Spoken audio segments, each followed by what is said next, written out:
वक्त कारगिल युद्ध स्मारक पे पहुंचे हुए हैं कारगिल के शहीदों को श्रद्धांजलि अर्पित करने के लिए और वहां पे तमाम उन परिजनों से उनका मुलाकात का कार्यक्रम। और ये तस्वीरें आप इस वक्त देख रहे हैं जो कि कारगिल वॉर मेमोरियल से आई हैं, जो द्रास सेक्टर में बना है। कारगिल युद्ध में शहीद होने वाले 526 सैनिकों की शहादत को सलाम करते हुए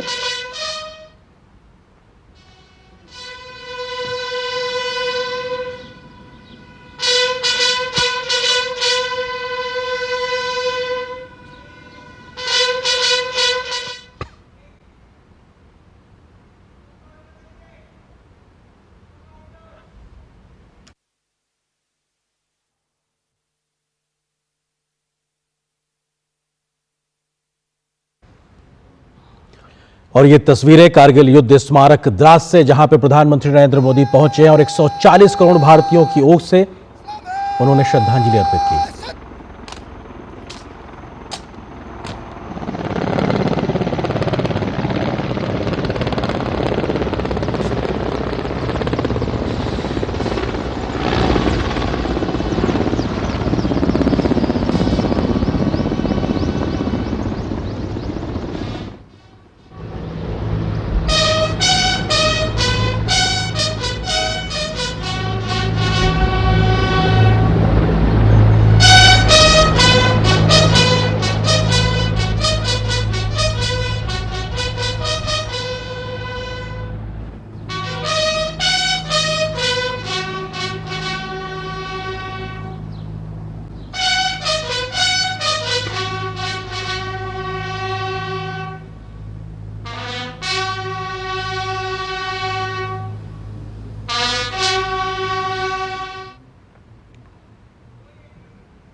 शहीदों की चिताओं पर लगेंगे हर बरस मेले। जय हिंद, मैं राइफलमैन अमित सिंह और मैं राइफलमैन जीवन श्रेष्ठ 7 बटालियन 11 गोरखा राइफल भारतीय सेना की तरफ से आप सभी का इस कारगिल वॉर मेमोरियल में हार्दिक स्वागत तथा अभिनंदन करते हैं। कारगिल युद्ध का एक बड़ा भाग इसी द्रोण सेक्टर से लड़ा गया। इसके अलावा आप जिस स्थान पर उपस्थित हैं, वहां से उन पहाड़ियों की चंद एक चोटियां दिखाई देती हैं, जिन पर सन 1999 में पाकिस्तानी सेना ने धोखे से घुसपैठ की थी। आप किस रास्ते से आए हैं जिसे नेशनल हाईवे के नाम से जाना जाता है? टाइगर हिल की ऊंचाई समुद्र तल से लगभग 16,700 फीट है। टाइगर हिल बाएं, दूसरी नुकीली चोटी, नाम राइनो हॉर्न बाएं, एक हल्का गोलाकार टॉप, नाम 0.4875 को आज हम बत्रा टॉप के नाम से जानते हैं। आपके सामने तोललिंग पहाड़ पर दुश्मन के करीब 100 सैनिक थे। ये उनके द्वारा की गई एक गहरी घुसपैठ थी। वहां से दुश्मन NH-1 पर प्रभावशाली फायर डाल रहा था। 2 जुलाई की रात दोनों ही बटालियनों ने भिन्न भिन्न दिशाओं से हमला शुरू किया। लक्ष्य कठिन था पर असंभव नहीं। इस गुत्थम गुत्था की लड़ाई के बाद अंत 11 जुलाई टाइगर हिल की चोटी पर फिर से तिरंगा लहराया गया। उनके अदम्य साहस को देखते हुए 18 ग्रेनेडियर्स थे, जिन्हें योगेंद्र सिंह यादव को परमवीर चक्र और लेफ्टिनेंट बलवान सिंह को महावीर चक्र से सम्मानित किया गया। 0.4875 और उसके आसपास की चोटियों को कब्जा करने की जिम्मेदारी 13 जम्मू एंड कश्मीर राइफल, 17 जाट व 2 नागा को दी गई। तीनों ही बटालियनों ने 4 जुलाई से लेकर 7 जुलाई तक चले इस संघर्षपूर्ण मुकाबले में अलग अलग दिशाओं से हमला कर दुश्मन को मुंह तोड़ जवाब दिया। इस ऑपरेशन में 13 जम्मू एंड कश्मीर राइफल के कैप्टन विक्रम बत्रा ने साहस का नया अध्याय लिखते हुए अपने प्राणों को देश के नाम निछावर कर दिया।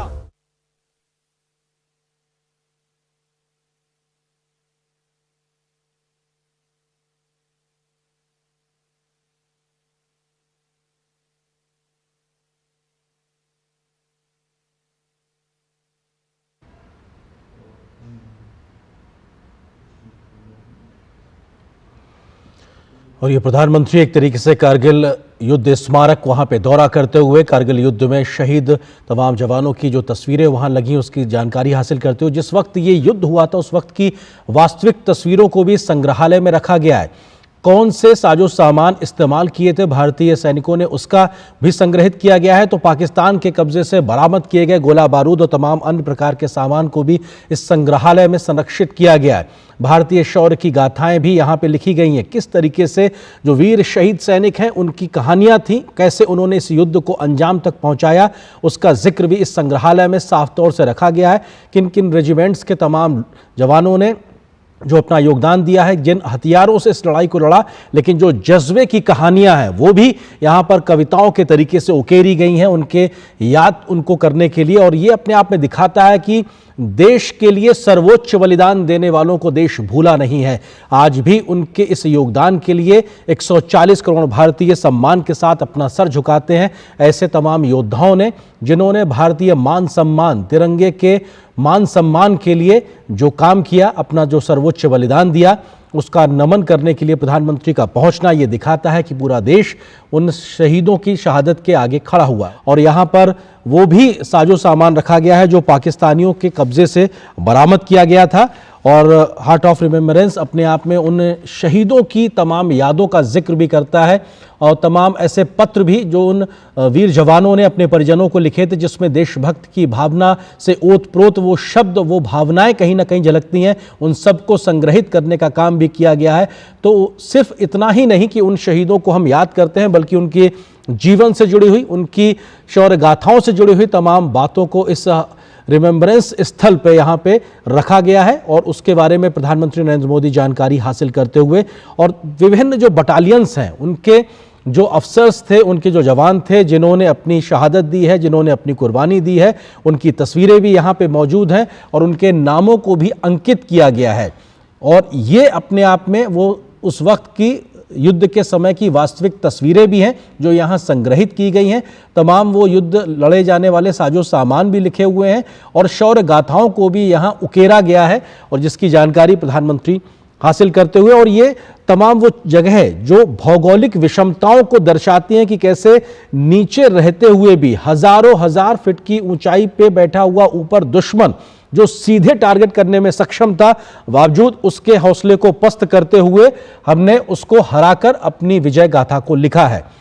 तो ये तस्वीरें आप लगातार प्रधानमंत्री के दौरे से जुड़ी देख रहे हैं और ये ग्रुप फोटो है जिसमें तमाम वो परिजन मौजूद हैं जिनके परिजनों ने शहादत दी है। उस वक्त के जो शहादत देने वाले लोग हैं उनके परिजन भी मौजूद हैं, प्रधानमंत्री की मौजूदगी है, तमाम सेना के बड़े अधिकारी मौजूद हैं और ये दिखाता है कि परिजनों के साथ पूरा देश आज खड़ा हुआ है और तिरंगे की तले ये सबकी मौजूदगी दिखाता है कि ये भारत माता की जय और भारत के इस तिरंगे और मान सम्मान के लिए पीछे दिख रही इन चोटियों, भले ही ये जमीन का एक टुकड़ा मात्र कहा जाए लेकिन वो एक टुकड़ा नहीं, हमारे मान सम्मान का प्रतीक है जिसकी एक एक इंच जमीन को हमने अपनी शौर्य की गाथाओं से अपने लहू को बहाकर हासिल किया और दिखाया दुनिया को और दिखाया पाकिस्तान को कि आपकी एक भी नापाक हरकत को हम नेस्तनाबूद कर देंगे। और ये उस अमर गाथा, उस विजय पथ की कहानी है जो हमारे देश के रणबांकुरों ने, सेनाओं ने मिलकर लिखी है आज से 25 साल पहले कारगिल के युद्ध में। और आज 25 साल का ये पड़ाव हमें उन शहीदों की, उन तमाम युद्धकर्मियों के योगदान को याद दिलाता है जिन्होंने अदम्य शौर्य और पराक्रम को दिखाते हुए आज के इस दिन तक पहुंचने का हम देशवासियों को मौका दिया है। 26 जुलाई 1999 वो दिन जब उस वक्त प्रधानमंत्री रहे अटल बिहारी वाजपेयी जी ने युद्ध जीतने की घोषणा की थी और ये कहा था कि अब ये ऑपरेशन विजय पूरा हुआ है और देश ने इस युद्ध को जीत लिया है। तमाम ऐसे मौके आए जब हमारी तमाम रणनीतियां उतनी कारगर साबित होती नजर नहीं आई, लेकिन हर बदलते दिन के साथ हमने अपनी रणनीति को बदला। कैसे इन्फेंट्री ने अपनी लड़ाई लड़ी, कैसे वायुसेना ने अपने मोर्चेबंदी की और उसके बाद जाके पाकिस्तान की इस घुसपैठ की कोशिश को पूरी तरह नाकाम किया गया। पाकिस्तान के उस वक्त के प्रधानमंत्री नवाज शरीफ अमेरिका दौड़कर गए थे किसी तरीके से हमको और हमारे देश को बचा लीजिए, क्योंकि हिंदुस्तान ने इस बात का प्रण लिया था कि हम अपनी एक एक इंच जमीन वापस लेने तक रुकने वाले नहीं है। और यह संदेश साफ तौर से दुनिया को दिया गया था और उस वक्त हिंदुस्तान को इस लड़ाई में कई प्रकार से कुछ देशों की जो मदद भी मिली, जिसमें इजराइल का नाम बेहतरी से आता है कि युद्ध सामग्री की एक मौजूदगी होना भी बहुत मायने रखता है। लेकिन साजो सामान ही नहीं, युद्ध के गोली बारूद और गोला ही नहीं, बल्कि जो जज्बे की कहानी, जिस जज्बे से इस युद्ध को भारतीय रणबांकुरों ने, नौजवानों ने, जवानों ने उस वक्त लड़ा, ये उसकी कहानी है। और शायद इसीलिए कारगिल युद्ध स्मारक में एक विजय पथ का निर्माण भी किया गया है जिसके दोनों ओर तमाम शहीदों के बारे में जानकारी लिखी गई और उस विजय पथ को विजय पथ नाम ही इसलिए दिया गया है कि इस पथ के माध्यम से आप जब वहां से गुजरेंगे तो तमाम उन शहीदों के नाम, स्मारक और उनकी गाथाओं को वहां उकेरने से, पढ़ने के आप जान पाएंगे कि कैसे इस माध्यम से, इस शौर्य गाथा के तरीके से इन्होंने अपना जो योगदान दिया है, तब जाकर आज ये तिरंगा यहां पर अपनी पूरे आन बान के साथ लहराता नजर आ रहा है। ये ग्रुप फोटो प्रधानमंत्री की मौजूदगी कारगिल युद्ध स्मारक द्रास में और ये वीर भूमि में प्रधानमंत्री ने श्रद्धा सुमन अर्पित किए और अपने आप में पूरे देश की ओर से ये प्रधानमंत्री का सर झुकना ये दिखाता है उन शहीदों के सम्मान में कि पूरा देश आज उनके सम्मान में अपना सर झुकाकर खड़ा हुआ है, नतमस्तक है, क्योंकि देश के लिए जब उन्होंने कुर्बानी दी तब जाकर आज देश तरक्की के इस रास्ते पे आगे बढ़ता नजर आ रहा है। चाहे वो आर्थिक, सामाजिक गतिविधियों में हम जो भी ऊंचाइयां हासिल कर रहे हैं, आज वैश्विक पटल पर भारत को जो भी मान सम्मान मिल रहा है, उसकी बड़ी वजह यह है कि हमारे सीमाओं को सुरक्षित रखने के लिए जो योगदान देश की सेना, वायुसेना, नौसेना देती है, वो अपने आप में अतुलनीय है। खुला सुरंग प्रथम विस्फोट कार्यक्रम के ऐतिहासिक समारोह में माननीय प्रधानमंत्री श्री नरेंद्र मोदी जी एवं सभी गणमान्य अतिथिगणों का हार्दिक स्वागत एवं अभिनंदन करती हूं। जैसे कि आप सभी को ज्ञात है कि शृंखला सुरंग के निर्माण कार्य का शुभ आरंभ माननीय प्रधानमंत्री जी के कर कमलों द्वारा पहले विस्फोट से किया जाएगा। सर्वप्रथम आपके सामने प्रस्तुत है शृंखला सुरंग की रणनीतिक और आर्थिक महत्व के ऊपर तैयार किया गया एक चलचित्र।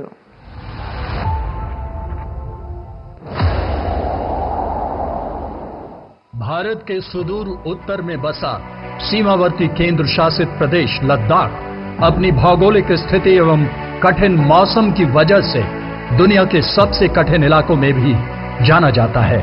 विगत एक दशक से राष्ट्र ने माननीय प्रधानमंत्री श्री नरेंद्र मोदी के गतिशील नेतृत्व में न केवल विरोधियों के नापाक इरादों पर काबू पाने के लिए सक्रिय दृष्टिकोण अपनाया है, बल्कि सीमा पर बुनियादी ढांचे के निर्माण की गति को भी बढ़ावा दिया है। बॉर्डर एरिया डेवलपमेंट और सीमा पर सड़कें, पुल बनाने का काम भी बहुत तेजी से हुआ है।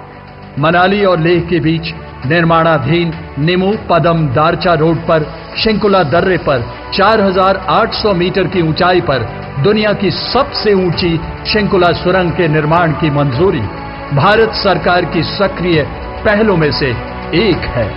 सीमा सड़क संगठन को इस महत्वाकांक्षी परियोजना के कार्यान्वयन की जिम्मेदारी सौंपी गई है। 4.10 किलोमीटर लंबी शिंकुला सुरंग शिंकुला दर्रे को बाईपास करेगी, जो हर साल 4 से 5 महीनों के लिए 15 से 20 फीट बर्फ से ढका रहता है। ये सुरंग ट्विन ट्यूब होगी तथा इसमें हर 500 मीटर पर क्रॉस पैसेज उपलब्ध कराए जाएंगे। इस सुरंग के निर्माण से 4 किलोमीटर यात्रा की दूरी और 30 मिनट की समय में कमी आएगी। आज शिंकुला टनल का निर्माण कार्य माननीय प्रधानमंत्री श्री नरेंद्र मोदी जी के कर कमलों द्वारा प्रथम विस्फोट के साथ शुरू किया जाएगा। अपने रणनीतिक सैन्य महत्व के अलावा यह सुरंग लद्दाख को हर मौसम में कनेक्टिविटी प्रदान करेगी और हिमाचल प्रदेश तथा लद्दाख में सामाजिक और आर्थिक विकास को बढ़ावा देगी। शिंकुला सुरंग का निर्माण भारत के माननीय प्रधानमंत्री श्री नरेंद्र मोदी के विकसित भारत और आत्मनिर्भर भारत के सपने को साकार करने की दिशा में एक बड़ा कदम होगा। यहां उपस्थित सभी अतिथिगणों को अब मैं वीडियो लिंक के माध्यम से यहां से 500 किलोमीटर दूर शिंकुला ले चलती हूं। आप सभी से अनुरोध है कि आप अपने सामने लगी 2 डेटा स्क्रीन की ओर ध्यान दें, जहां शिंकुला सुरंग का उत्तर पोर्टल दर्शाया जा रहा है, जिसका निकास निमू की ओर होगा। यह समुद्र तल से 4,800 मीटर की ऊंचाई पर स्थित है और शिंकुला शिखर से 3 किलोमीटर पहले है। अब मैं माननीय प्रधानमंत्री जी से अनुरोध करती हूं कि वे रिमोट के माध्यम से शिलालेख का अनावरण करते हुए प्रथम विस्फोट करने की अनुमति प्रदान करें।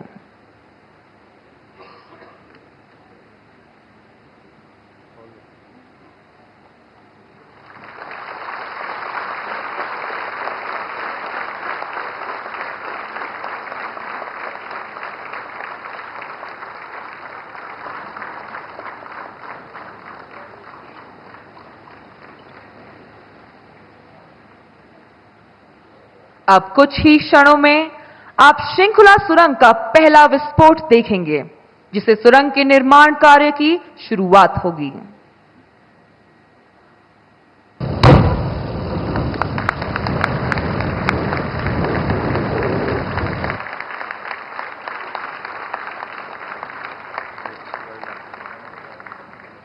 प्रधानमंत्री जी, आपके कुशल नेतृत्व में हमारा देश तेजी से प्रगति कर रहा है।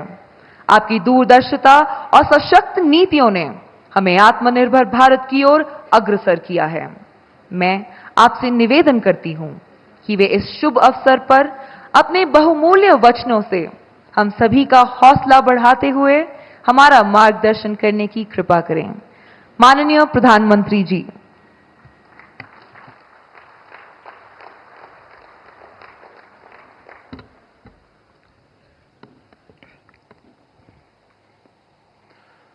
भारत माता की, भारत माता की आवाज पहाड़ी के उस पार सुनाई देनी चाहिए।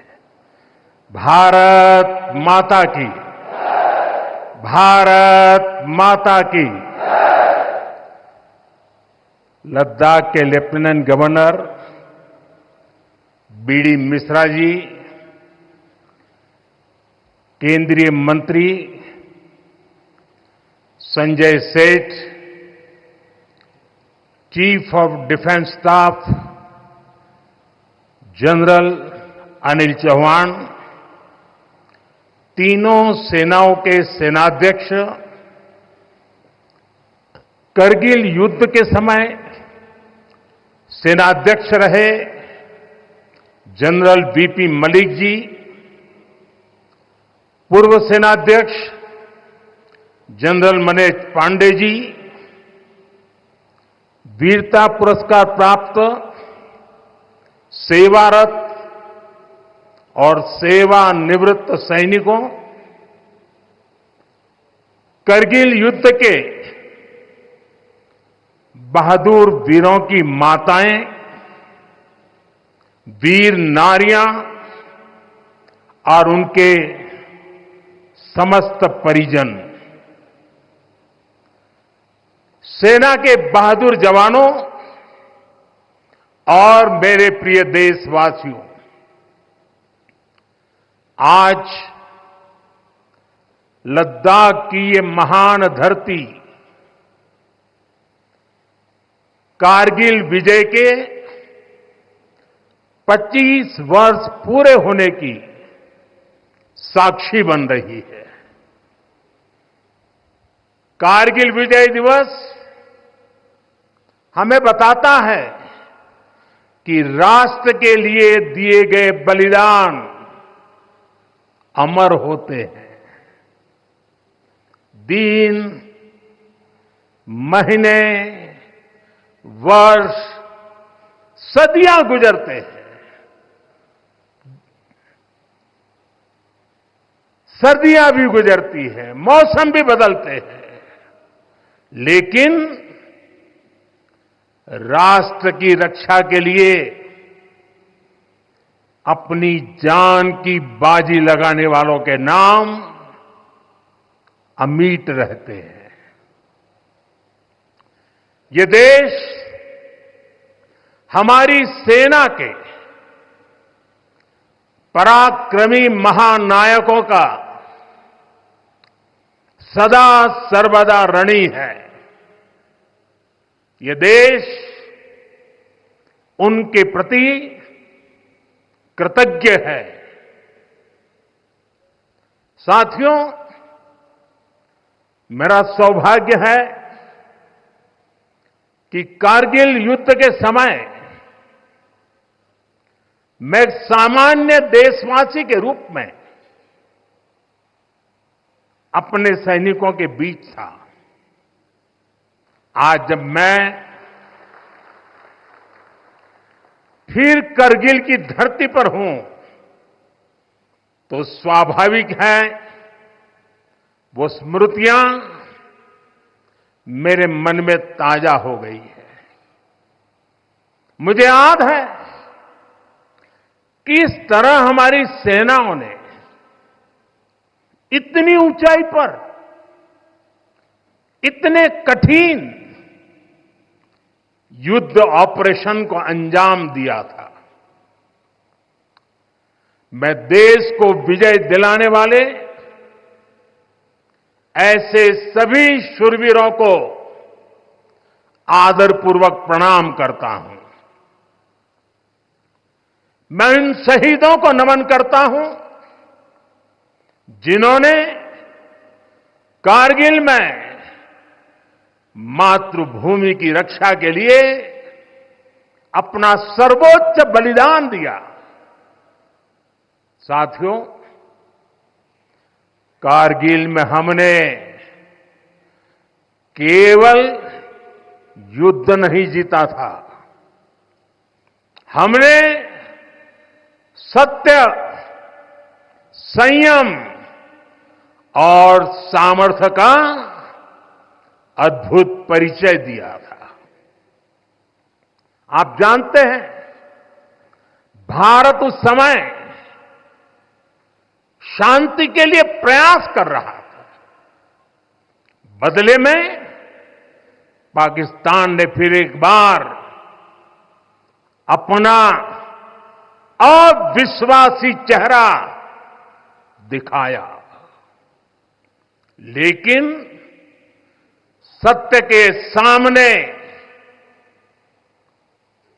असत्य और आतंक की हार हुई। साथियों, पाकिस्तान ने अतीत में जितने भी दुष्प्रयास किए उसे मुंह की खानी पड़ी है। लेकिन पाकिस्तान ने अपने इतिहास से कुछ नहीं सीखा है। वो आतंकवाद के सहारे, प्रॉक्सी वॉर के सहारे अपने आप को प्रासंगिक बनाए रखने का प्रयास कर रहा है। लेकिन आज जब मैं उस जगह से बोल रहा हूं जहां आतंक के आकाओं को मेरी आवाज सीधे सुनाई पड़ रही है, मैं आतंकवाद के इन सरपरस्तों को कहना चाहता हूं कि उनके नापाक मंसूबे कभी कामयाब नहीं होंगे।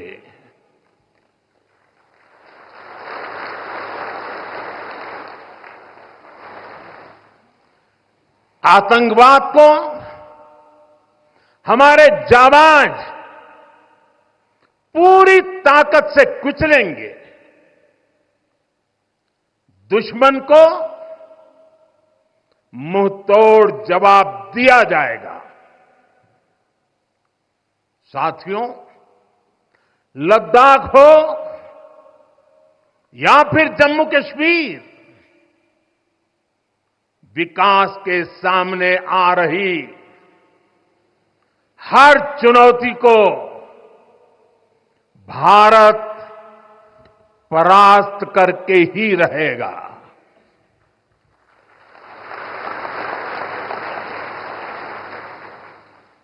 कुछ ही दिन बाद इस 5 अगस्त को आर्टिकल 370 का अंत हुए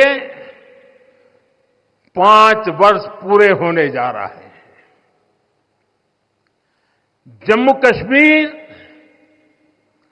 आज नए भविष्य की बात कर रहा है, बड़े सपनों की बात कर रहा है। जम्मू कश्मीर की पहचान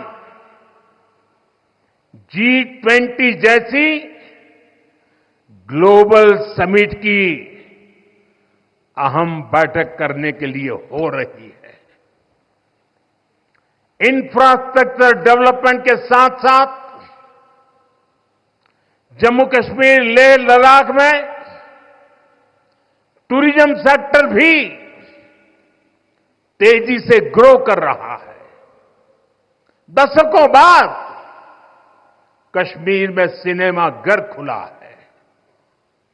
3.5 दशक के बाद पहली बार श्रीनगर में ताजिया निकला है। धरती का हमारा स्वर्ग तेजी से शांति और सौहार्द की दिशा में आगे बढ़ रहा है। साथियों, आज लद्दाख में भी विकास की नई धारा बनी है। सिंकुल्ला टनल, इसके निर्माण का काम शुरू हुआ है। सिंकुल्ला टनल के जरिए लद्दाख पूरे साल हर मौसम में देश से कनेक्टेड रहेगा। ये टनल लद्दाख के विकास और बेहतर भविष्य के लिए नई संभावनाओं का नया रास्ता खोलेगी। हम सभी को पता है कि कठोर मौसम की वजह से लद्दाख के लोगों को कितनी मुश्किलें आती हैं। शिंकुंतला टनल के बनने से ये मुश्किलें भी कम होगी। मैं लद्दाख के मेरे भाई बहनों को इस टनल का काम शुरू होने के लिए विशेष बधाई देता हूं। साथियों, लद्दाख के लोगों का हित हमेशा हमारी प्राथमिकता रहा है। मुझे याद है कोरोना के समय में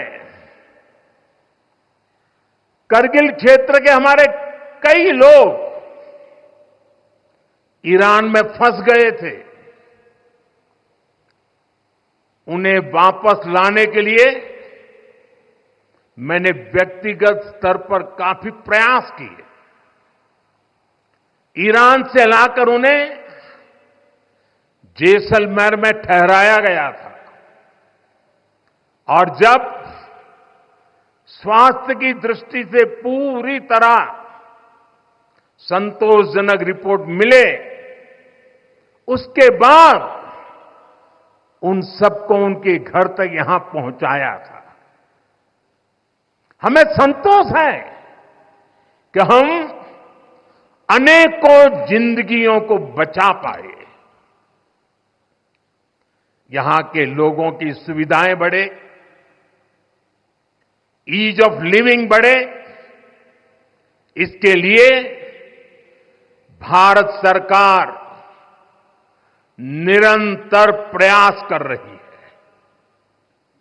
बीते 5 वर्षों में ही हमने लद्दाख के बजट को 1100 करोड़ से बढ़ाकर 6000 करोड़ रुपए कर दिया है। यानी करीब करीब 6 गुना की वृद्धि। ये पैसा आज लद्दाख के लोगों के विकास में, यहां सुविधाएं बढ़ाने में काम आ रहा है। आप देखिए, सड़क, बिजली, पानी, शिक्षा, पावर सप्लाई, रोजगार, लद्दाख में हर दिशा में दृश्य भी बदल रहा है, परिदृश्य भी बदल रहा है।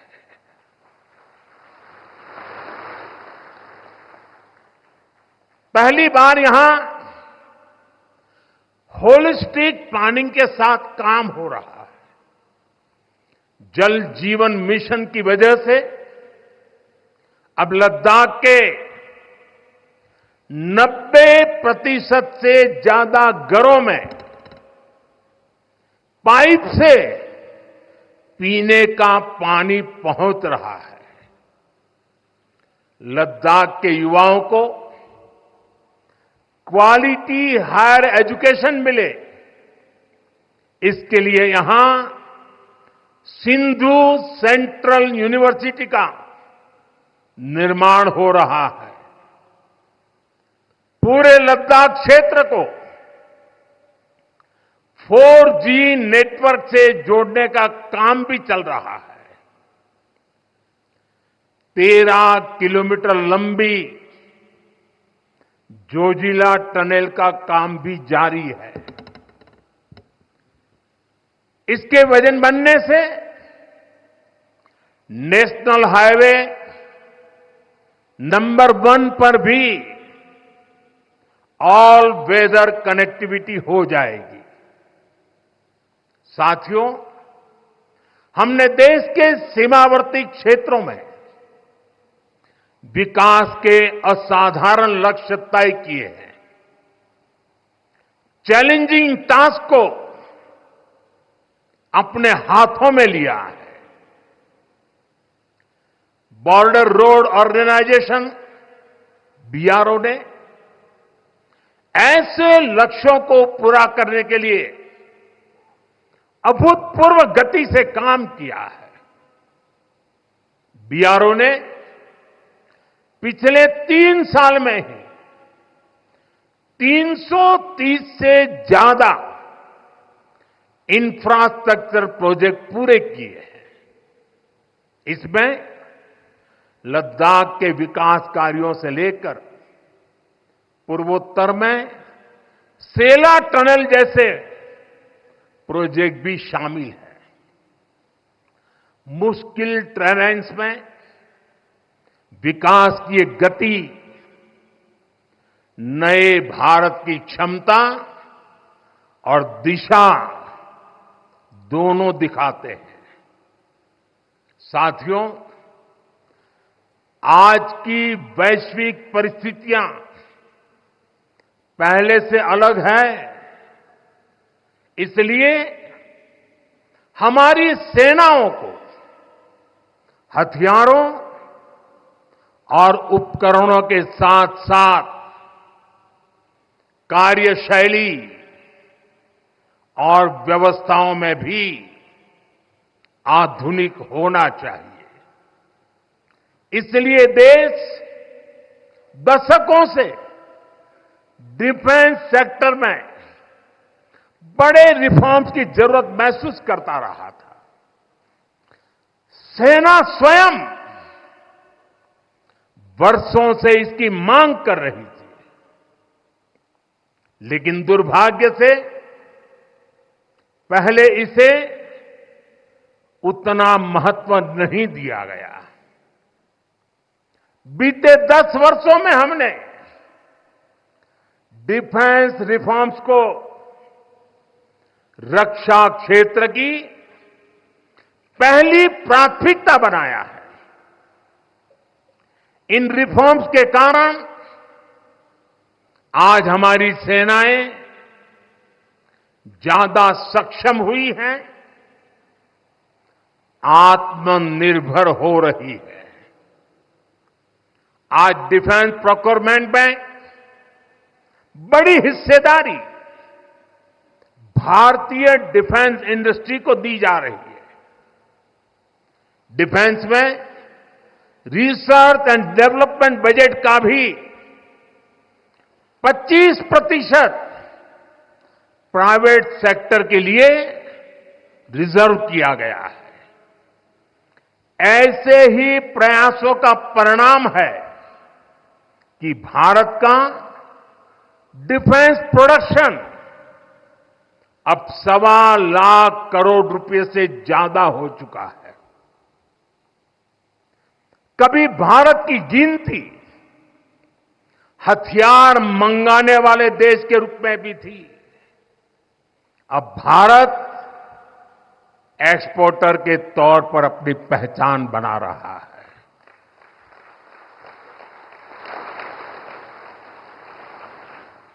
मुझे खुशी है कि हमारी सेनाओं ने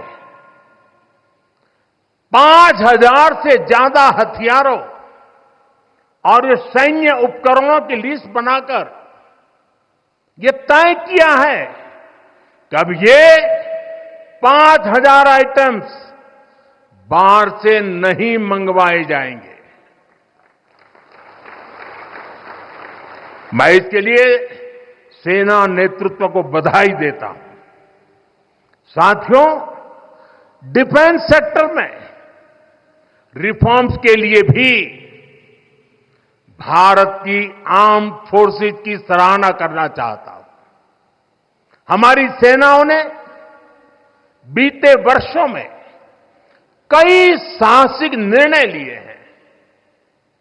सेना द्वारा किए गए जरूरी रिफॉर्म्स का एक उदाहरण अग्निपथ स्कीम भी है। दशकों तक संसद से लेकर अनेक कमेटी तक में सेनाओं को युवा बनाने पर चर्चाएं होती रही है। भारत के सैनिकों की औसत आयु, एवरेज एज, ग्लोबल एवरेज से ज्यादा होना, ये हम सबकी चिंता बढ़ाता रहा है। इसलिए ये विषय बरसों तक अनेक कमिटियों में भी उठा, लेकिन देश की सुरक्षा से जुड़ी इस चुनौती के समाधान की पहले इच्छा शक्ति नहीं दिखाई गई। शायद कुछ लोगों की मानसिकता ही ऐसी थी कि सेना मतलब नेताओं को सलाम करना, परेड करना। हमारे लिए सेना मतलब 140 करोड़ देशवासियों की आस्था। हमारे लिए सेना मतलब 140 करोड़ देशवासियों की शांति की गारंटी। हमारे लिए सेना मतलब देश की सीमाओं को सुरक्षा की गारंटी। अग्निपथ योजना के जरिए देश ने इस महत्वपूर्ण सपने को एड्रेस किया है। अग्निपथ का लक्ष्य सेनाओं को युवा बनाना है। अग्निपथ का लक्ष्य सेनाओं को युद्ध के लिए निरंतर योग्य बनाए रखना है। दुर्भाग्य से राष्ट्रीय सुरक्षा से जुड़े इतने संवेदनशील विषय को कुछ लोगों ने राजनीति का विषय बना दिया है। कुछ लोग सेना के इस रिफॉर्म पर भी अपने व्यक्तिगत स्वार्थ में झूठ की राजनीति कर रहे हैं। ये वही लोग हैं जिन्होंने सेनाओं में हजारों करोड़ के घोटाले करके हमारी सेनाओं को कमजोर किया। ये वही लोग हैं जो चाहते थे कि एयरफोर्स को कभी आधुनिक फाइटर जेट न मिल पाए। ये वही लोग हैं जिन्होंने तेजस फाइटर प्लेन को भी डिब्बे में बंद करने की तैयारी कर ली थी। साथियों, सच्चाई ये है कि अग्निपथ योजना से देश की ताकत बढ़ेगी और देश का सामर्थ्यवान युवा भी मातृभूमि की सेवा के लिए आगे आएगा। प्राइवेट सेक्टर और पैरामिलिट्री फोर्सेस में भी अग्निवीरों को प्राथमिकता देने की घोषणाएं की है। मैं तो हैरान हूं, कुछ लोगों की समझ को क्या हुआ है, उनकी सोच को क्या हो चुका है। ऐसा भ्रम फैला रहे हैं कि सरकार पेंशन के पैसे बचाने के लिए ये योजना लेकर आई है। मैं जरा ऐसे लोगों की सोच से शर्म आती है, लेकिन मैं ऐसे लोगों से पूछना चाहता हूं, जरा कोई मुझे बताए, आज मोदी के शासनकाल में जो भर्ती होगा, क्या आज ही उसको पेंशन देना है क्या? उसको पेंशन देने की नौबत 30 साल के बाद आएगी, और तब तो मोदी 105 साल का हुआ होगा, और तब न भी मोदी की सरकार होगी। क्या मोदी जब 105 साल का होगा, 30 साल के बाद जो पेंशन बचेगा, उसके लिए मोदी ऐसा राजनीतिक है जो आज गाली खाएगा? क्या तर्क दे रहे हैं? लेकिन साथियों, मेरे लिए दल नहीं, देश सर्वोपरि है।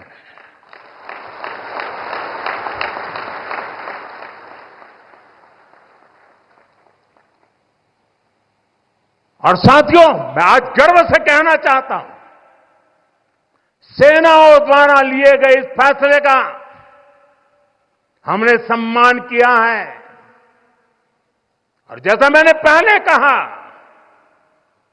हम राजनीति के लिए नहीं, राष्ट्र नीति के लिए काम करते हैं। हमारे लिए राष्ट्र की सुरक्षा सर्वोपरि है। हमारे लिए 140 करोड़ की शांति ये सबसे पहले है। साथियों, जो लोग देश के युवाओं को गुमराह कर रहे हैं, उनका इतिहास साक्षी है कि उन्हें सैनिकों की कोई परवाह नहीं है। ये वही लोग हैं जिन्होंने एक मामूली रकम 500 करोड़ रुपए दिखा दिखाकर वन रैंक वन पेंशन पर झूठ बोला था। 500 करोड़। ये हमारी सरकार है जिसने वन रैंक वन पेंशन लागू किया। पूर्व सैनिकों को 1.25 लाख करोड़ रुपए से ज्यादा दिए गए। अब कहां 500 करोड़, कहां 1.25 लाख करोड़। इतना झूठ और देश के जवानों की आंख में धूल झोंकने का पाप। ये वही लोग हैं जिन्होंने आजादी के 7 दशक बाद भी सेना की मांग होने के बावजूद भी, देश के वीर सैनिकों के परिवारों की मांग होने के बाद भी हमारे शहीदों के लिए वॉर मेमोरियल नहीं बनाया। टालते गए, कमिटियां बनाते गए, नक्शे दिखाते गए। ये वही लोग हैं जिन्होंने सीमा पर तैनात हमारे जवानों को पर्याप्त बुलेट प्रूफ जैकेट्स भी नहीं दी थी। और साथियों, ये वही लोग हैं जो करगिल विजय दिवस को भी नजरअंदाज करते रहे। ये तो देश की कोटि कोटि जनता के आशीर्वाद है कि मुझे तीसरी बार सरकार बनाने का मौका मिला और इसलिए आज ये महत्वपूर्ण ऐतिहासिक घटना का हम पुण्य स्मरण कर पा रहे हैं। वरना अगर वही आ जाते तो इस युद्ध विजय की इस तारीख को याद नहीं करते। साथियों, कारगिल की विजय ये किसी सरकार की विजय नहीं थी। कारगिल की विजय ये किसी दल का विजय नहीं था।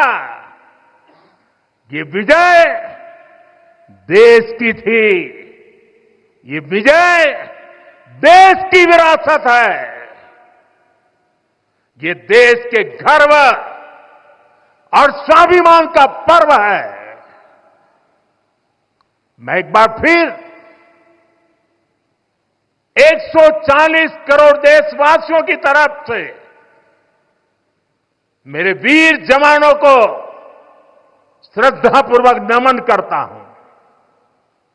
सभी देशवासियों को पुनः एक बार कारगिल विजय के 25 वर्ष की शुभकामनाएं देता हूं। मेरे साथ बोलिए, भारत माता की। ये भारत माता की जय मेरे उन वीर शहीदों के लिए है, मेरे वीर भारत मां के वीर सपूतों के लिए है। भारत माता की, भारत माता की, भारत माता की। बहुत बहुत धन्यवाद।